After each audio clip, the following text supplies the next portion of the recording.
सरस्वती नमस्तुभ्यं वरदे कामरूपिणी विद्यारम्भं करिष्यामि सिद्धिर्भवतु मे सदा सिद्धिर्भवतु मे सदा सिद्धिर्भवतु मे सदा।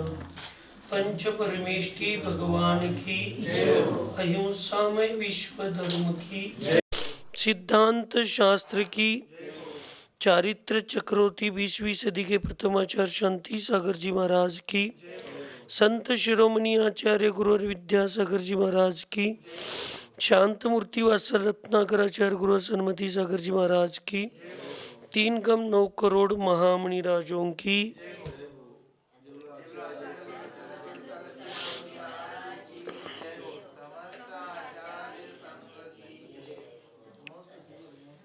आचार्य भगवंत मृत्यु महोत्सव इस महान ग्रंथ में शपक राज के लिए इतना महत्वपूर्ण और अंतिम उपदेश संदेश वात्सल्य भाव से स्थितिकरण अंग से और बाकी प्रभावना तो कुछ समय के लिए हो सकती है धर्म के कार्य, लेकिन जो समाधि होती है वो चिरकाल तक धर्म प्रभावना को निमित्त रखती है। इसलिए जो धर्म ध्यान, जो पुण्य का संचय, पाप की निर्जरा समाधि काल में सब लोगों की, शपक राज की तो होती है, लेकिन अन्य सब लोग समाज या सेवकों की होती है। शायद इतनी धर्म प्रभावना शाश्वत, दिखावटी की धर्म प्रभावना आज की अलग है, जुलूस बाजी बीजी, लेकिन जो वास्तविक रत्नत्रय की जो प्रभावना है, जिन धर्म की प्रभावना है, अंतरंग प्रभावना जिसे कहते, वो समाधि काल में जितनी होती है शायद उतनी प्रभावना अन्य कोई भी कार्य में जैन धर्म के नहीं होती। इसलिए उसमें प्रभावना अंग भी होता है। समाधि काल में जो आचार्य भगवंत अपने को उपदेश दे रहे, उसमें वास्तविक सम्यक दृष्टि है, इसलिए सभी अंगों का उपयोग होता ही है, लेकिन विशेषता स्थितिकरण, वात्सल्य और प्रभावना, ये 3 अंगों का विशेष प्रभाव होता है। इसलिए इस भावना से पूर्वाचार्य ऐसे निर्यापकाचार्य को क्या करना चाहिए भी संबोधित कर दे, और शपक राज को क्या करना चाहिए इसका भी संबोधन यहाँ करते। इसलिए पूर्व चर्चा में कहते हैं कि ऐसा कोई आहार नहीं है लोक में जिसको तुमने आज तक उसका भोग नहीं किया। इसे पूरा भोग तुम भोग चुके हुए। अब इतना भोगने के बाद, इतने काल तक भोगने के बाद भी अगर वो संतुष्ट नहीं कर पाया, तो अब थोड़ा 1 अंजुली 2 अंजुली पानी लेने का तुम्हारा समय है। अब उसमें अगर तुम आसक्त हो जाओगे तो उससे अब तुम्हारा क्या संतुष्टि तुम्हें मिल जाएगी।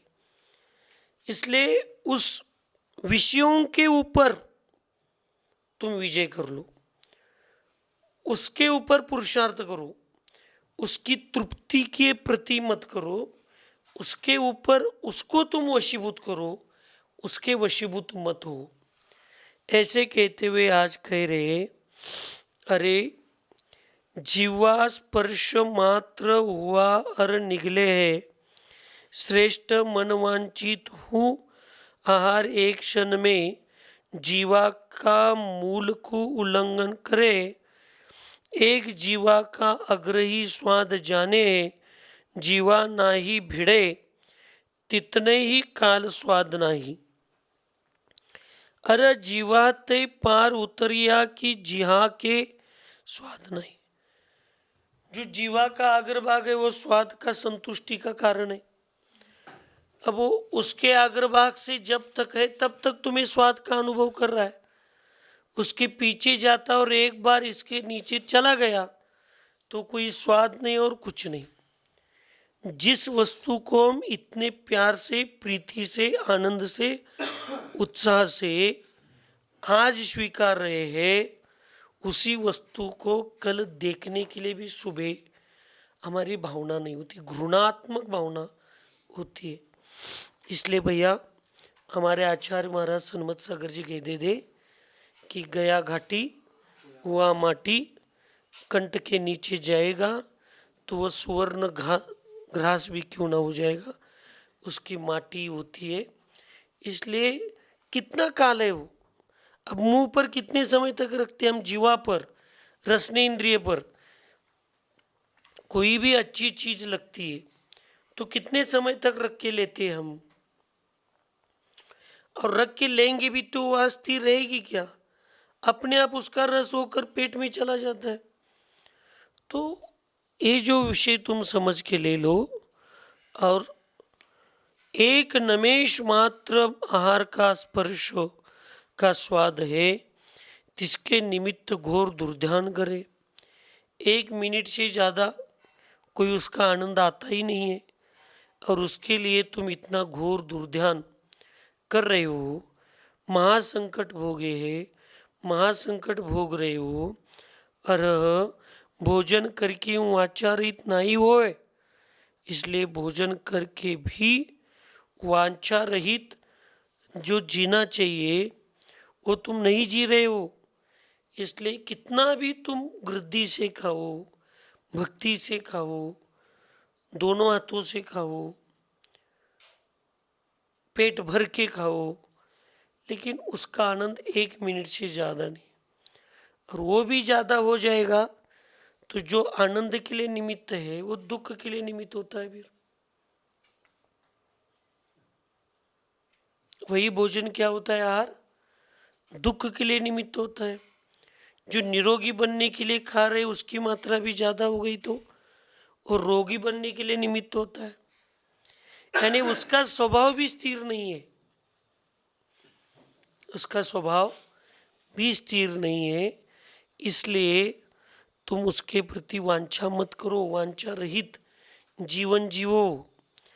ताते ऐसा दुख का करने वाला आहार के त्याग का अवसर आया, इस अवसर को महादुर्लभ अक्षय निदान का लाभ समान जाने।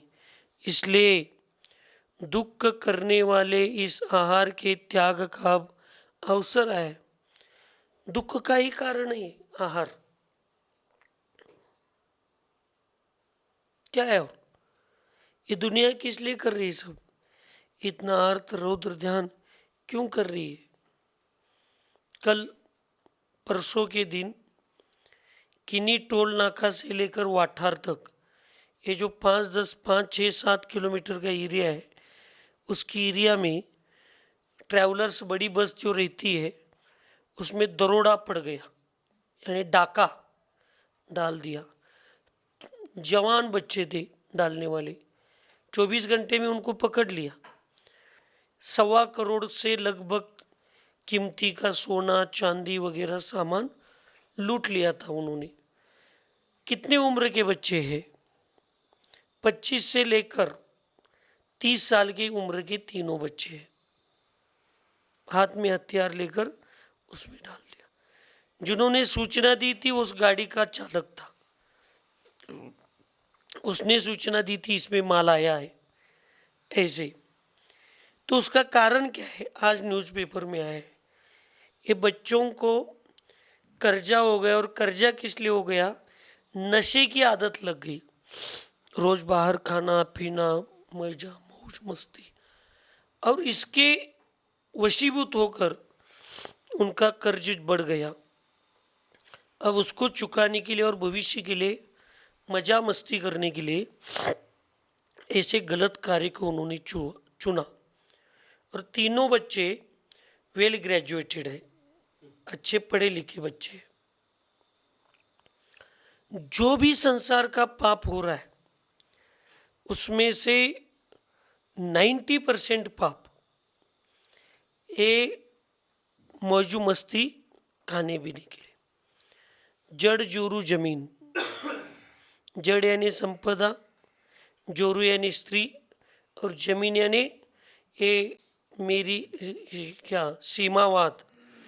पहला महायुद्ध, दूसरा महायुद्ध, रामायण महाभारत, अभी चल रहे तीसरे महायुद्ध की और अग्रेसर ये पूरा विश्व चल रहा है। इसको सिर्फ सत्तावाद, मैं बड़ा तुम बड़ा, इसके चक्कर में, लेकिन सबको ये भूल रहे, सब भूल रहे कि सब हम एक दिन छोड़ के जाने वाले, और जो समय आएगा तो एक सेकंड भी यहाँ रुकने वाले नहीं हम। तो ऐसी छोटी सी जिंदगी के लिए हम कितना बड़ा आतंक करके जा रहे हैं, कितना पाप करके जा रहे हैं। इसलिए यहाँ बता रहे अब आहार के दुख करने वाला कौन है, आहार, और उस आहार के त्याग का अब अवसर आया है। तो उस अवसर को महादुर्लभ कैसे समझना चाहिए, महादुर्लभ, अक्षय। अब ये जो पाप नष्ट होने वाला है और जो पुण्य का संचय होने वाला है वो कैसा है, अक्षय। उस पुण्य को कभी क्षय नहीं कर सकते। ऐसे निधान को लाभ समान तू जान। अब इसको दुख का कारण मत मान, इसको तो अनंत सुख के निमित्त वाला है मेरा अवसर है। ऐसे जानकर, ऐसे समझकर इस आहार के स्वाद में अति विरक्त हो जा। कैसे हो जा, अति विरक्त हो जा। यहाँ जो दृढ़ परिणाम निते आहार में विरक्त होगे तो स्वर्ग लोक में जाए उपजोगे, जहाँ हजारों वर्षां ताई शुद्धा वेदना नहीं उपजेगी। और थोड़ी समय, ये 2 4 8 10 दिन तुम उस सुजा और तृषा को जीत जाओगे तो फिर यहाँ से स्वर्ग में जन्म होगा। वहाँ तो हजारों वर्ष तक खाने पीने का कोई विकल्प नहीं है, और वहाँ से निकलोगे तो फिर मनुष्य बनोगे, फिर रत्नत्रय की साधना करोगे और पुरुषार्थ के साथ दिगंबर व्रत के साथ तुम वो करोगे। ऐसे 2-3 भाव में सिर्फ तुम करो, मनुष्य के 3 भाव, टोटल 5 या 6 भाव करोगे तो अनंत संसार सब छूट जाएगा।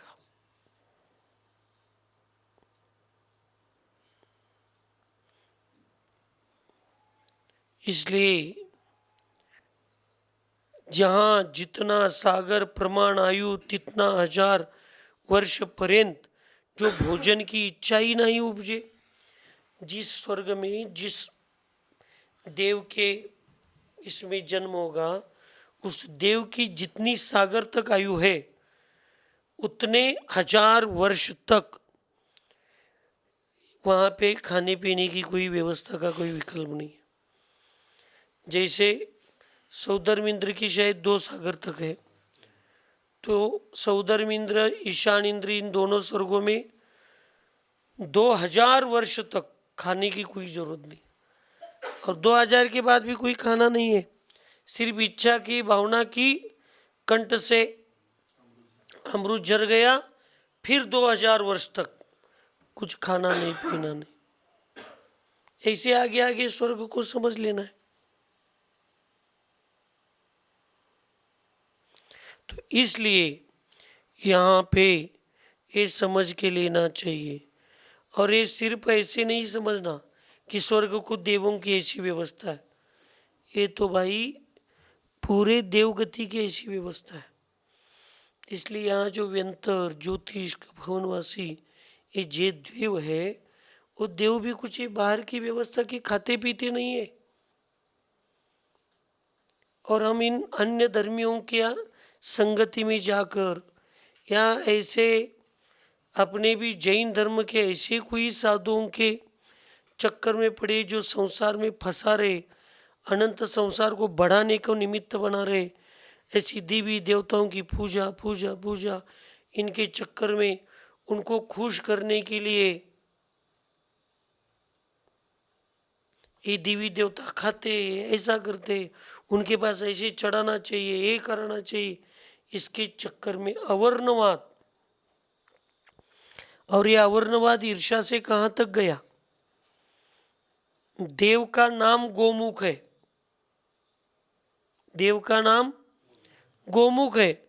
तो उन्होंने जैन मंदिरों में, दिगंबर जैन मंदिरों में गो के मुख के देवों की प्रतिमाएं बिठाई।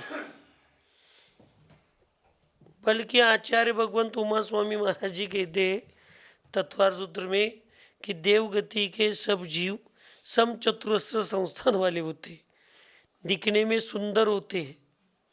सभी देव दिखने में कैसे होते? सुंदर होते। और इन्होंने ईर्ष्या से, स्पर्धा से इन देवी देवताओं की पूजन के अनुमोदना को या उसके उस परंपरा को प्रतिष्ठित करके लोगों को डर दिखाकर, उनके मन में सांसारिक सुख की अभिलाषा दिखाकर या दुख को नाश करने की भावना दिखाकर ऐसे ऐसे देवों की प्रतिमाओं को जैन मंदिरों में यहाँ पर स्थापित कर रहे हैं। शायद भविष्य में 50-100 साल के बाद जो आगम में लिखा है जैनों के देव वीतरागी होते हैं और वस्त्रधारी देव हिंदुओं के होते, तो ये वस्त्रधारी देव और ये ऐसे मुख वाले देव वगैरह हिंदू धर्म के हैं। तो ये मंदिर में मूर्ति है क्या? नहीं। तो ये मंदिर में आधा अधिकार किसका है? आधा हक किसका है? हमारे भगवान क्यों रखे फिर यहाँ पे? ऐसे करके समाज में भविष्य में आने वाले ये 10-20 साल की स्वयं की इच्छा और स्वयं के अस्तित्व को और स्वयं के लोगों में आस्था निर्माण करने के लिए कितने बड़े जैन धर्म के पतन के लिए निमित्त बन रहे लोग। इसलिए कोई भी देवगति के जो देव होते हैं वो सुंदर शरीर वाले होते, समचतुरस्र संस्थान वाले होते, और ठीक है वो वैक्रिक शरीर है, विक्रिया धारण कर सकते किसी भी रूप का, लेकिन यहाँ पे विक्रिया का रूप नहीं दिखाना चाहिए ना, उनका ओरिजिनल रूप दिखाना चाहिए। तो अर्यंत भगवान इतने सुंदर है, सामान्य केवली अर्यंत रूप में सुंदर होते, तो आगम में कहा है कि 6 संस्थान वाले कोई भी जीव केवली बन सकता है, कोई भी संस्थान वाला जीव। तो फिर अभी केवली बनने के बाद उनके अतिशय में वो शरीर सुंदर दिख रहा है, तो वहाँ पे हम मंदिर में प्रतिमा बिठाते तो कैसी बिठाते? सुंदर बिठाते क्या? पूर्व की केवल ज्ञान होने के पहले की शरीर की प्रतिमा बिठा दे, सुंदरी प्रतिमा बिठा दे। वैसे देवों का जो ओरिजिनल हमें बिठाने के लिए कोई विकल्प नहीं है, कोई बिठाना चाहता है तो बिठाए। अब मंदिर में किसी शासन देवी देवताओं की प्रतिमा बिठाओ या ना बिठाओ, इन दोनों चक्कर में हम नहीं है, जिसको जो चाहिए वो करो, लेकिन करो तो कम से कम भविष्य में जैन धर्म पर आपत्ति ना आ जाए। जो रक्षक है करके बिठा रहे हो उन्हीं का निमित्त लेकर भविष्य में जैन धर्म का भक्षण कोई ना करे, इसके लिए निमित्त हमें स्वयं को सोचना देखना चाहिए। इसलिए चलो ठीक ये चर्चा आ गई, इसलिए बता रहे हम कि सब लोग, सब देवगति के देव ऐसे कंठ में जो अमृत होता है उसी को ग्रहण प्राशन करके वो अपनी भूख को शांत कर दे। इसलिए देव खाते हैं, देवों को ये खाना है, ऐसा है, उनको ही देना चाहिए, ये नैवेद्य चढ़ाना चाहिए, आदि आदि आदि। तो फिर ये कहेंगे फिर हमारे वीतराग भगवान खाते ही क्या, उनको क्यों नैवेद्य चढ़ाना चाहिए? वो खाते इसलिए नैवेद्य नहीं चढ़ाना चाहिए। हम ये जो तुम्हारे सामने भगवान चढ़ा रहे हैं ये अनादिकाल से खा खा कर थक गए, लेकिन हम उससे अभी संतुष्ट नहीं हो पा रहे। तो तुमने जैसे क्षुधा रोग को नष्ट किया है, क्षुधा रोग को, वैसे मेरी भी क्षुधा रोग नष्ट हो, इसलिए हम तुम्हारे सामने ये चढ़ा रहे। वैसे देवों के सामने क्या चढ़ाने की आवश्यकता है? उनका क्षुधा रोग नष्ट नहीं हुआ क्या? हुआ है क्या? अभी तो शुद्धित है, वो स्वयं क्षुधा रोग से पीड़ित है, तो उनके सामने क्षुधा रोग विनाशनाय ग्रहणम समर्पयामिति आदि कह के चढ़ाने की क्या जरूरत है। और उनको ये खाते भी नहीं है क्योंकि उनके कंठ में अमृत झरता है। इसलिए अवर्णवाद ना हो अपने मुख से, इसकी तरफ सबको ध्यान देना चाहिए। अर पांचे किंचित इच्छा उपजे, तदि कंटनी में अमृत परमाणु। ऐसे द्रवेशो एक क्षण मात्र में इच्छा को अभाव हो जाए और उतने वर्ष के बाद अगर उसकी क्षण में इच्छा हो गई खाने पीने की, भूख लगी, तो कंठ के एक क्षण में कंठ में जो अमृत है वो झर जाता है और फिर क्षुधा का अभाव हर समय के लिए नहीं, फिर इतने सीमित काल तक उसका अभाव होता है। जो समस्त प्रभाव असंख्यात वर्ष पर्यंत क्षुधा वेदना नष्ट होने रूप पूर्व जन्म में आहार की लालसा छाड़ी, अनशन तप, अवमौदर्य तप, रस परित्याग तप के करने का है, फिर ये स्वर्ग में इतना अच्छा वैभव और इतनी अच्छी हजारों वर्ष तक खाने पीने की कोई आवश्यकता नहीं है। ऐसा अच्छा ये सब किस निमित्त से प्राप्त होता है?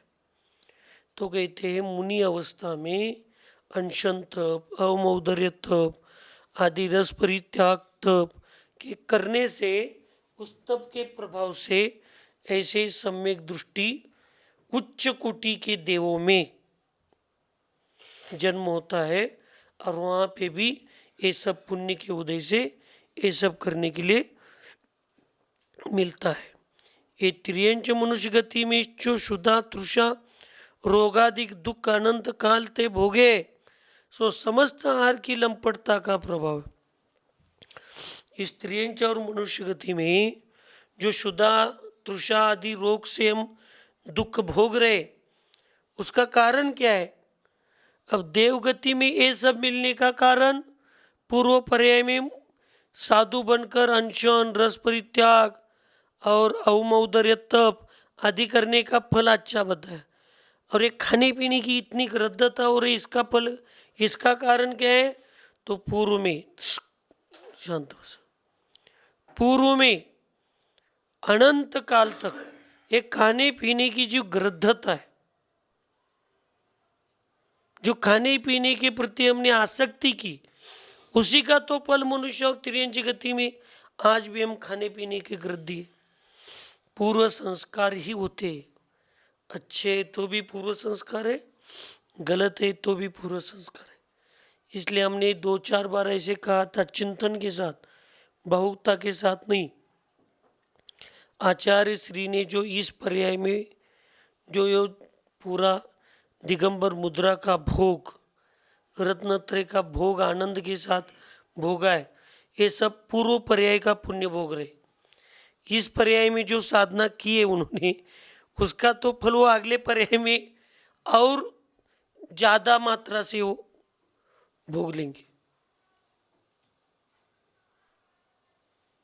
इसलिए इन चीज़ों को समझकर पूर्व के वर्तमान में मैं 2-4 दिन के लिए, 8-10 दिन, 1 महीने के लिए मैं जितना सहन करूँगा उतना मुझे सागरोपम वर्ष के लिए भविष्य में उसका सुख मिलेगा। उस सुख के लिए भी मुझे इच्छा नहीं, लेकिन जाना ही पड़ेगा मुझे, पर्याय नहीं। अब वो समीचीन मार्ग है और वहाँ से फिर मुझे जो निकलूँगा और मनुष्य पुरुष पर्याय में आकर इस पर्याय में की हुई साधना का फल मुझे फिर रत्नत्रय मिलेगा, फिर साधु बनूंगा, फिर अच्छी अच्छी साधना करूंगा। अब ये इतनी अच्छा प्रभाव सागरोपम वर्ष तक, असंख्यात वर्षों तक मुझे अगर इतना भोगना है, अच्छा प्राप्त करके लेना है, तो ये थोड़े अल्प काल का जो कष्ट है, वेदना है, व्याधि है, उसको मुझे सहन करना पड़ेगा। अभी मूलाचार में आया था, व्याधि किसे कहते और वेदना किसे कहते? जो रोग बहुत काल तक रहकर दुख देता है उसको व्याधि कहते हैं, और जो अल्प काल में आकस्मिक आकर दुख देखता है उसको वेदना कहते हैं। अभी आपको व्याधि नहीं है, ये वेदना हो सकती है क्योंकि इसका समय सीमित है। लेकिन जो अनादिकाल से हम भोग रहे भूख प्यास, वो क्या है? व्याधि है। तो अनादिकाल से व्याधि को भोगे और अभी थोड़े काल तक वेदना को भोगना है, सहन करना है। इस थोड़े काल की वेदना को हम सहन करेंगे तो भविष्य की व्याधि भी मिट जाएगी और वेदना भी मिट जाएगी। और इस थोड़े से काल के लिए इस वेदना को हम सहन करके समीचीनता से उस पर विजय नहीं प्राप्त करेंगे तो व्याधि तो अनादिकाल से हमारे पीछे भागी रही है सहेली बनकर, और ये बीच बीच में अतिथि बनकर वेदना भी आएंगी। और फिर इन दोनों मिलकर जो होता है वो व्याधि वेदना होती है, और वो व्यक्ति सहन करने के लिए बहुत फिर कष्टदायक होता है उसको। तो फिर आगे का इस काल में, देश काल यानी शरीर के त्याग के काल में, साधु श्रुत का कितना चिंतन कर सकता है, मैं आपको ये जानबूझकर बता रहा हूँ। कभी भी ज़्यादा मस्तिष्क को जोर नहीं लगाना। आचार्य वट्टकेर स्वामी मूलाचार में बता रहे, उसमें उन्होंने कहा कि कितना भी बलशाली साधक हो और कितना भी ज्ञान वाला साधक हो, भले वो द्वादशांग का पाठक भी क्यों ना हो, वो देश काल में पूरे द्वादशांग का कभी भी पाठ पूरा नहीं कर सकता, पाठ नहीं बोल सकता। तो फिर क्या करना चाहिए उसको? तो उन्होंने कहा पंच परमेष्टि के पद है, अर्यंत, सिद्ध, आचार्य, उपाध्याय और सर्वसाधु। इन 5 पदों को उसको क्या करना चाहिए? चिंतन करना चाहिए, स्तवन करना चाहिए, मनन करना चाहिए। और उसमें भी उस 5 पदों में से किसी एक पद को लेकर भी चिंतन करते करते उसके प्राण निकल जाएंगे तो भी वो वर्तमान काल का आराधक ही माना जाएगा। इसलिए आप बहुत पुराने या क्लिष्ट गाथाएं या ऐसा चिंतन करने की कोई आवश्यकता नहीं है। न्यूट्रल होना चाहिए, शांति से। उसमें तो कहा किसी एक सूत्र को लेकर भी अगर शपथ चिंतन कर रहा है और उस समय उसके प्राण चले गए तो भी वो आराधक ही है, ही लगाया। इसका मतलब क्या है? नियम से है ही, निश्चय से है वो। इसलिए परिणामों को स्थिर रखना है, परिणामों को स्थिर रखना है, परिणामों को स्थिर करना है। इस भावना से मुझे रत्नकंटक श्रावकाचार का पाठ करना है, और 2, 4, 5, 10 गाथाएं एक पाठ कर लिया, अब वो याद नहीं आ रहा है, पर उस याद आने के लिए फिर ज़्यादा प्रेशर ले रहे, फिर भी याद नहीं आ रहा। अरे ये कहाँ मस्तिष्क क्या कर रहा है, फिर मार के ले लेंगे, फिर किसी को याचना करेंगे वो गाथा की किताब ला लो। अब वो लाने के लिए देर करेगा, फिर मन में विकल्प हो जाएंगे। इतना भी काम नहीं हो रहा है आप लोगों को, कितना एक निमित्त है, कहाँ तक जाएंगे? जो गाथा परिणाम के स्थिर के लिए हम पढ़ने की सोच रहे हैं, वही विषय हमारे लिए क्या हो जाएगा? अस्थिरता के लिए निमित्त हो जाएगा। इसलिए पंच नमोकार पद यही। और फिर लास्ट में कहा आज की गाथा का समापन जो हमारे हो गया, तो मैं किसको शरण जाऊं फिर? सम्यक तो कोश, दर्शन शरण, ज्ञान शरण, चारित्र शरण, रत्नत्रय शरण, तप को शरण जाना, बस संयम को शरण जाना है। शरण कोई और है ही नहीं है। और ये सब गुण किसमें है? आत्मा में। व्यवहार में पंच परमेष्टि में भी है, आज आप साधु बने तो आप में भी है, और निश्चय से तो अपनी निज आत्मा में है, सब है ही। तो फिर शरण अंत में कहाँ जाना है? एक तो पंच परमेष्टि को जाना है, पंच परमिष्टि के एक पद को भी शरण जाएंगे तो चलता है, नहीं तो अपने आत्मा में जो दर्शन, ज्ञान, चारित्र, रत्नत्रय आदि जो गुण है उसको ही शरण जाना है। अन्य किसी को शरण जाने की आवश्यकता नहीं है। अन्यथा शरणं नास्ति त्वमेव शरणं मम तस्मात् कारुण्य भावेन रक्ष रक्ष। जिनेश्वरा कहिए, निजेश्वरा कहिए। जिनेश्वर कहेंगे तो पंच परमिष्टि बाहर के हो गए, और निजेश्वरा कहेंगे तो निजीश्वर कौन है? स्वयं का शुद्ध आत्मा है। तो बस इसकी तरफ हमारा ध्यान होना चाहिए, बाकी ज़्यादा विकल्प में कोई पढ़ने की आवश्यकता नहीं है। इसलिए अरे भाई, इसको तुम समझो, और जो समस्त प्रभाव असंख्यात वर्ष पर्यंत शुदा वेदना होने रूप पूर्व जन्म के आहार की लालसा छोड़ी, वो अनशन तप, अवमौदर्य तप, रस परित्याग तप के करने का फल है। इसलिए इस मनुष्य और तिर्यंच गति की जो तुम्हारी शुद्धा तृषा की लंपटता है, वो पूर्व भाव में उसमें की हुई क्रुद्धता का कारण है। जिन जिन आहार की लंपटता छाड़ी, ते शुद्धादि वेदना रहित, कवला रहित दिव्य देव होए। और जो जो इस आहार की लंपटता को छोड़ते वो शुद्धादि वेदना से रहित, कवलाहार रहित दिव्य देव यानी कौन बनते? अरिहंत देव बनते। कौन बनते? अरिहंत देव होते हैं। जो अब इस वेदना से दुखित हो तो आहार के त्याग में ही अचल प्रवृत्तो। अब जो आहार का त्याग किया है उसमें ही तुम्हारी प्रवृत्ति रखो। जो कुछ थोड़ा लेने का प्रयास कर रहे हो, शरीर की स्थिरता या आर्त रौद्र ध्यान को ना हो, इसलिए रसनेन्द्रिय के प्रति नहीं आसक्त होकर उस शुदा को थोड़ा थोड़ा कम करने के लिए जो तुम कर रहे हो, ले रहे हो, ग्रहण कर रहे हो, उसको भी थोड़ा थोड़ा थोड़ा करके उसका भी त्याग करो। और आहार, ज्ञानामृत के आहार के प्रति क्या करो? इच्छा रखो, तन्मय हो जाओ, उसमें तन्मय हो जाए।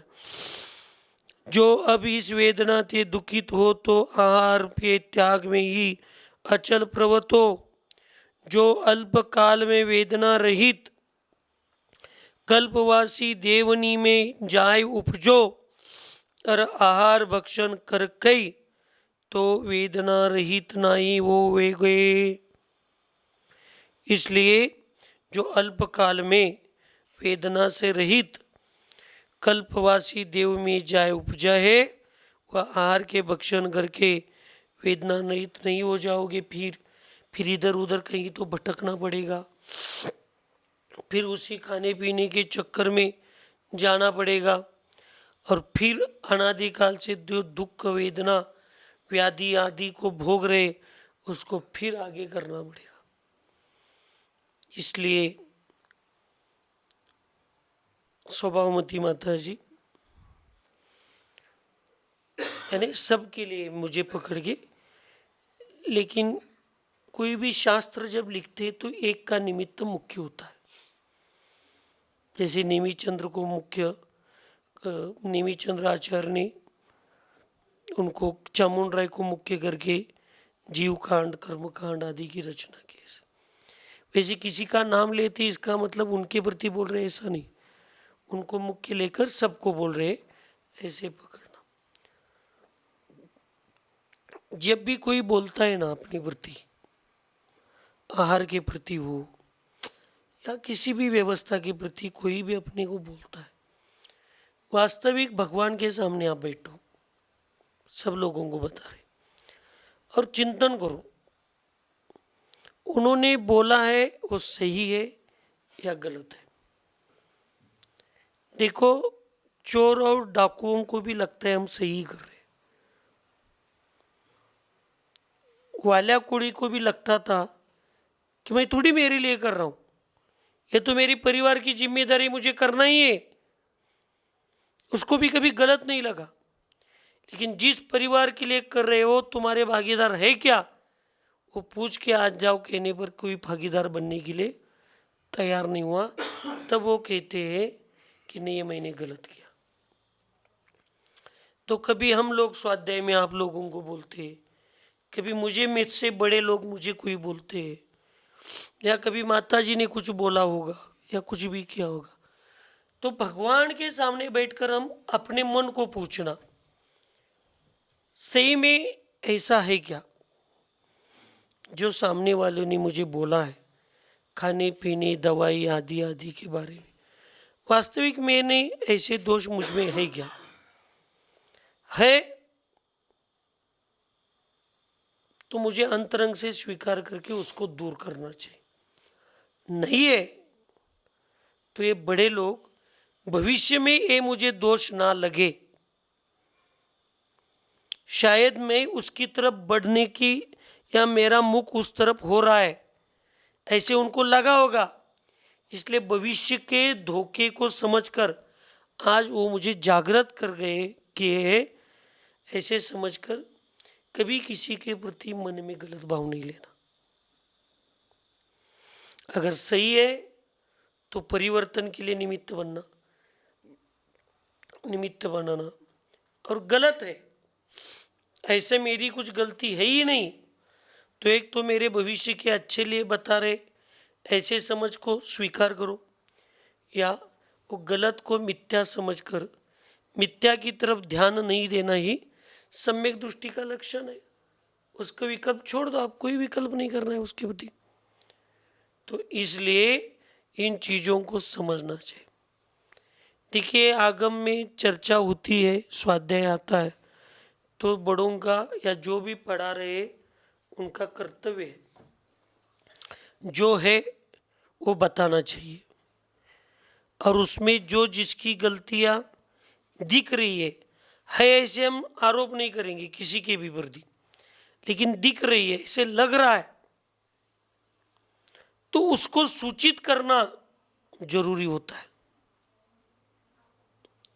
अगर सूचित भी करने के लिए आप अभी अपमान मानोगे तो जीवन में आपको कभी मार्गदर्शक नहीं मिलेगा, और कितना भी अच्छा मार्गदर्शक क्यों न मिल जाए, कितना भी अच्छा मार्गदर्शक मिलना जाए क्यों न मिल जाए, उस पर समर्पण ही नहीं रहेगा, तो उसकी बातों को हम समझेंगे ही नहीं, तो श्रद्धा ही नहीं करेंगे, तो फिर वो कितनी भी अच्छी दवाई देकर भी क्या फायदा है, रोग कैसे दूर हो जाएगा। इसलिए वास्तविक को समझ कर जीना चाहिए, और जो वास्तविक सत्य को स्वीकार करता है ना, वो व्यक्ति जीवन में कभी दुखी नहीं होता, और कोई बहुत बड़े अशुभ कर्म के उदय में दुखी भी हो गया तो ज़्यादा समय तक रह नहीं सकता, क्योंकि हम साधु लोग संज्वलन कषाय वाले हैं। आप भी अपेक्षा से संज्वलन वाले, उपचार महावृत्ति है, और वास्तविकता से प्रत्याख्यान वाले। तो हमें कितने कषायों को या कितने विषयों को या कितने विचारों को कितने समय तक हमारे दिमाग में रखना चाहिए, और उससे क्या होता है ये डॉक्टर ही होता है। वो आपको दर्द हो रहा है, इसका मतलब आपके पैर में बचे हुए कांटे को, कांच को निकालेगा नहीं, और सिर्फ वेदना न हो ऐसी गोलियां देती जाएगा। तो 2 मिनट का जो वेदना का काम है सरल सागर महाराज जी, उसको भविष्य में 2 घंटे का ऑपरेशन करना पड़ेगा, और जो एक चने जैसा छेद करना पड़ेगा उसके स्थान पर फिर 6 इंच का छेद करके उसमें पैर काटने का प्रसंग आ जाए। इसलिए जीवन में बड़ों से, गुरुओं से कभी छल कपट माया मत करो। कोई ये पास में आने वाले, आपकी जयकारा देने वाले कोई भी लोग हैं, 2-4 दिन के होते हैं। जब तक आप उनके उनके मन के हिसाब से चल रहे हो तब तक ये आपके हैं। उनके मन के विचारों के विरोध में जब आप जिस दिन बोलेंगे, वो सब जिसको आप जो लोग आपको देव मानते वही कल आपको शत्रु मान जाएंगे। भले ज्ञान से हम आपसे कम हो सकते हैं, लेकिन अनुभव में और उम्र में आपसे बहुत बड़े हैं। और इन सब चीज़ों को हमने अनुभव लेकर आपको बोल रहे हैं। शास्त्र ज्ञान बड़ा नहीं हो सकता जैसे, शास्त्र ज्ञान के साथ जो अनुभव ज्ञान होता है वही बड़े हो सकते हैं। उनका अनुभव, उनका मार्गदर्शन लेना भी बहुत जरूरी है। वो स्वीकार्य होगा तभी वो ठीक होगा, स्वीकार नहीं होगा तो उसके लिए फिर कुछ नहीं होगा। स्वीकार तो चाहिए उसको। सिर्फ डॉक्टर बोल सकते हैं, ध्यान रखना, इतने नंबर की कैंची दे दो, ऑपरेशन के समय डॉक्टर बोलता है, लेकिन कैंची देने का काम कौन करता है? वो कंपाउंडर करता है। जितना उसको अनुभव है उतना डॉक्टर को नहीं होता अनुभव। इसलिए श्रुत द्रव्य ज्ञान में जो अहम भाव आकर हम कुछ बहुत अलग करेंगे, करना चाहते और करके दिखाएंगे, कोई भी कार्य दिखाने के लिए होता ही नहीं है। जो भी धर्म का कार्य है वो स्वयं के स्वभाव, स्वरूप, गुण, आत्मा को देखने के लिए, स्वयं के देखने के लिए छोटा भी कार्य करेंगे तो उसका फल बहुत बड़ा मिलेगा। और दुनिया को दिखाने के लिए कितना भी बड़ा कार्य हम करेंगे तो उसका फल बहुत छोटा मिल जाएगा। तो छोटा काम करके बहुत फल पाना है तो स्वयं के देखने के लिए धर्म की क्रियाएं होना चाहिए, दुनिया को दिखाने के लिए नहीं होनी चाहिए। इसलिए बड़ों को और बड़ों के विचारों को समझ कर लेना चाहिए। फिर कभी कभी अनायास से जो आज तक की श्रद्धा है वो टूटने की संभावना होती है, सबके लिए बता रहा हूँ। और फिर अनायास मुख से अवर्णवाद निकलता है, क्योंकि मैं गलत नहीं हूँ ये मुझे सिद्ध करना है, और सामने वाले कैसे गलत है ये मुझे बताना है, क्योंकि स्वयं की सुरक्षा करना है। तो अनायास से उनमें जो एकाध दुर्गुण नहीं है उसको भी हम बना बना कर बताना शुरू करते। दीक्षा लेने वाले इसको पहला समझकर जागृत होना चाहिए, क्योंकि दुनिया में घूमेंगे तो हर तरह के प्राणी मिल जाएंगे। प्राणी यानी वो त्रियंच तो ठीक है, वो तो 1-2 मिनट में अपना काम करके चले जाएंगे, लेकिन मनुष्य ऐसा होता है, ऐसा प्राणी है, एक बार चिपक गया तो चींटी जैसा चिपकता है, वो टूट जाता है लेकिन मुंह को वहाँ से निकाल नहीं पाता। इसलिए ऐसे लोगों से दूर रहना चाहिए। इसलिए सुबह की चर्चा में शफक राज को कहा कि मिथ्या दृष्टि, अज्ञानी, असंयमियों से दूर रहो। अब कोई बात नहीं करना है। क्यों नहीं करना? ये तो आप शफक राज हो, अभी आपका अंतिम समय है। वहाँ तो श्रुत सागर मुनि महाराज जी ने, अकंपनाचार्य मुनि महाराज जी ने, वो किसको, उनका नाम शायद चंद्र सागर था ना, जिनको मौन पकड़ने के लिए कहा था। ऐसा चंद्र ही कुछ नाम है उनका, श्रुत सागर था क्या? श्रुत सागर थे। उनको फिर मौन पकड़ने के लिए क्यों कहा बाद में? तो ये अज्ञानी लोगों को जब हम अभी अच्छे समय में भी मौन पकड़ना चाहिए, अज्ञानी लोगों के सामने, असंयमी लोगों के सामने, मिथ्या लोगों के सामने। उसके लिए एक आचार्य उदाहरण देते, देव क्या न देव, देव ना। मिथ्या दृष्टि व्यक्ति, अज्ञानी व्यक्ति, अहंकारी व्यक्ति अगर सहज भी बोलता है तो भी जहरीले सांप जैसा होता है। जैसे सांप काटने की भावना से ही नहीं, आलस्य देने की भावना से भी मुंह फकेगा तो भी जहर ही उगलेगा। क्या कहा? आपण आता आळस देतो की नाही, ऐसे आलस्य के लिए भी अगर जहरीला सांप मुंह खोलता है तो भी उसके मुंह से क्या आता है? जहर ही उगलता है।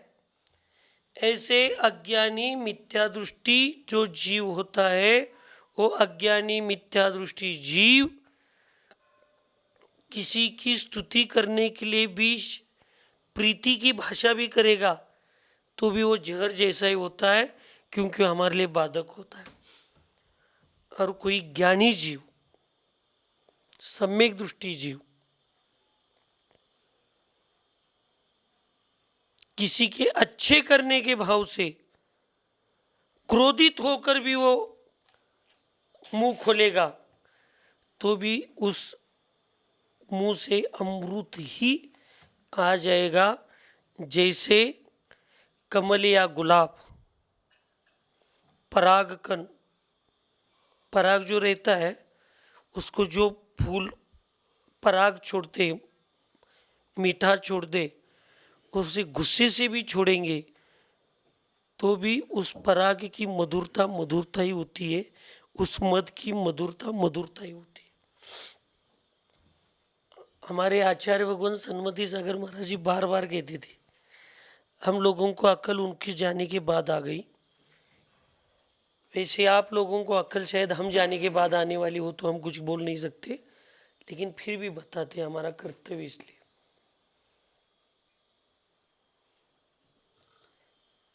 ज्ञानी के साथ शत्रुता भी करेंगे तो भी उसकी गाली में से कुछ ना कुछ सीखने के लिए मिलेगा, लेकिन अज्ञानी के साथ कभी भी मैत्री भाव नहीं करना, जो हमारे लिए नुकसान का ही कारण बनता है। इसलिए वो कहते थे, ज्ञानी व्यक्ति का नौकर बनकर रहना बहुत अच्छा है, ज्ञानी व्यक्ति का नौकर बनकर रहना बहुत अच्छा है, लेकिन अज्ञानी का मित्र बनकर रहना बहुत कठिन है, धोखादायक है। अब हम लोगों को इसलिए समझा रहे बार बार आचार्य कि इस काल में शरणभूत मेरा कौन है? मेरा आत्मा। और व्यवहार में पंचपद रूप पंच परमेष्टि अर्यंत सिद्ध आचार उपाध्याय सर्व साधु ही मेरे शरणभूत है, इसको छोड़कर और मेरा शरणभूत कोई नहीं है। इसलिए इस आहार के भक्षण करके तो वेदना रहित नहीं होगे, इसलिए तुम कितने भी आहार का ग्रहण करो तुम वेदना रहित रहोगे, बल्कि उस आहार की इच्छा को वांछा को तुम मारोगे और उस पर विजय प्राप्त करोगे तो व्याधि और वेदना से रहित तुम जरूर बन पाओगे, हो जाओगे। बहुरी समस्त दुखनी का मूल कारण इस जीव के एक शरीर का ममत्व ही है, इसलिए इस शरीर के समस्त दुख का मूल कारण इस जीव के इस शरीर का ममत्व भाव ही होता है। इसलिए हे भव्य जीव,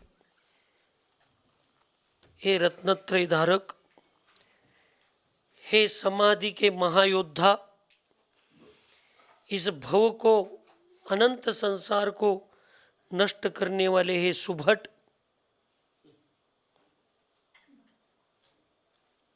तुम्हारा वास्तविक आज तक का यहाँ तक तो लेकर आने वाला सच्चा मित्र दो तुम्हारा शरीर ही है, लेकिन आज तुम्हें इस शरीर की वेदना और शरीर के प्रति भूख और आज ममत्व भाव अगर जागेगा तो ये तुम्हारा सबसे बड़ा मित्र ही तुम्हारे लिए सबसे शत्रु बन जाएगा। इसलिए अब इसके ममत्व को छोड़, शरीर के ममत्व को छोड़ोगे तो फिर ना शुद्धा की ममत्व आएगी, ना तृषा की ममत्व आ जाएगी, फिर शरीर ही नहीं मेरा तो शरीर के संबंधी कोई भी मेरा नहीं है, फिर गृहस्थी के कोई मेरे नहीं है और दीक्षा के बाद भी शरीर से संबंधित जो एक परिवार है संग, वो भी मेरा नहीं है। चर्म दूर होने पर तन से रोम समूह रहे कैसे। जब चर्म ही मेरा नहीं है तो उस पर से रोम कैसे हो सकता है। वैसे शरीर ही मेरा नहीं है तो शरीर के संबंधी जो व्यवस्था है वो मेरी कैसे हो सकती है। इसको समझकर अच्छे से उसको श्रद्धान दृढ़ कर कर प्रवृत्ति उसी में कर कर अपने आत्मा की प्रवृत्ति को बढ़ाकर इस बाह्य विषयों से निवृत्ति लेकर जिस उद्देश्य से तूने इतना बड़ा महापराक्रम पुरुषार्थ किया है उसको अब अंत में आकर उसको और दृढ़ करो, ना कि उसको पराजित मत करो। इसी भावना के साथ सुखी रहे सब जीव जगत के, कोई कभी न घबरावे, वैर पाप अभिमान छोड़ जग, नित्य नए मंगल गावे। ओम नमः। सबको क्षमा, सबसे क्षमा।